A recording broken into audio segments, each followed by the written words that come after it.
Je suis Zinkwasi Eugène. Je suis semencier et aujourd'hui j'occupe la fonction de président de l'interprofession de la filière maïs de Côte d'Ivoire.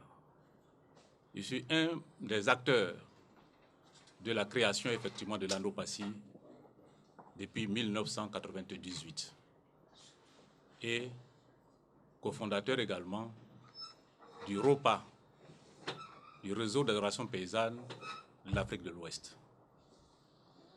Je suis économiste de formation. Aujourd'hui, les 16 membres de notre table, c'est-à-dire les 16 organisations professionnelles agricoles de notre pays, viennent de donner leur confiance, investir une parcelle de leur confiance à ma modeste personne. Donc, je vais pouvoir assumer ces charges et ce n'est pas ma modeste personne qui sera au four et au moulin pour donner le résultat. C'est une équipe. Plus on est ensemble et plus on va plus loin que quand on est seul. Et la règle le dit, ensemble, nous pouvons. Nous avons de grands défis face à de grands enjeux. Le grand défi pour moi, c'est quoi? Il faut d'abord que l'économie agricole de notre pays, je dis bien l'économie agricole au plan macroéconomique, soit vraiment une réalité. Aujourd'hui, le cacao participe, par exemple, à hauteur, n'est-ce pas, de 17 voire 22% au PIB de notre pays. Et il faudrait que toutes les filières membres de notre table puissent modestement, respectivement, contribuer à hauteur de 1, 2, 3, 4, etc., de manière à ce qu'on ait une économie forte, une économie vraiment stable. Alors, autre défi, au niveau des cultures, par exemple, d'exportation, il faudrait absolument que la transformation soit une réalité et non une vue de l'esprit. Ce n'est pas normal qu'un pays comme la Côte d'Ivoire, premier producteur mondial, on en parle au moins de 2 millions de tonnes, si les chiffres sont exacts, mais dire qu'on n'a pas la capacité de transformer sur notre sol plus de 60%, nous pensons qu'il y a une erreur stratégique qu'il faille corriger. Ce sont des impairs à corriger. Au niveau, par exemple, de l'exportation, il y a trop de problèmes. Bon, les commissions qu'on va mettre en place pourront essayer de mener des réflexions pour nous permettre de voir des solutions. Au niveau des cultures vivrières, oui, il faudrait également un accent tout particulier. Parce que être un pays souverain, c'est d'abord savoir la capacité de nourrir sa population, en tout temps et en tout lieu. Ça me paraît évident et important. Donc il va falloir vraiment restructurer ce monde-là. Le défi du réchauffement climatique, c'est une problématique universelle. Mais comment notre agriculture va pouvoir vraiment régler ce genre de problèmes? Oui, nous avons visité beaucoup de pays qui sont vraiment désertiques pratiquement aux trois quarts, mais qui arrivent à avoir des meilleures performances parce qu'ils ont une gestion efficace, efficiente de l'eau. Nous avons beaucoup de cours d'eau dans notre pays. Mais pourquoi il n'y a pas, disons, à penser une politique durable pour nous permettre effectivement de pouvoir faire une agriculture irriguée?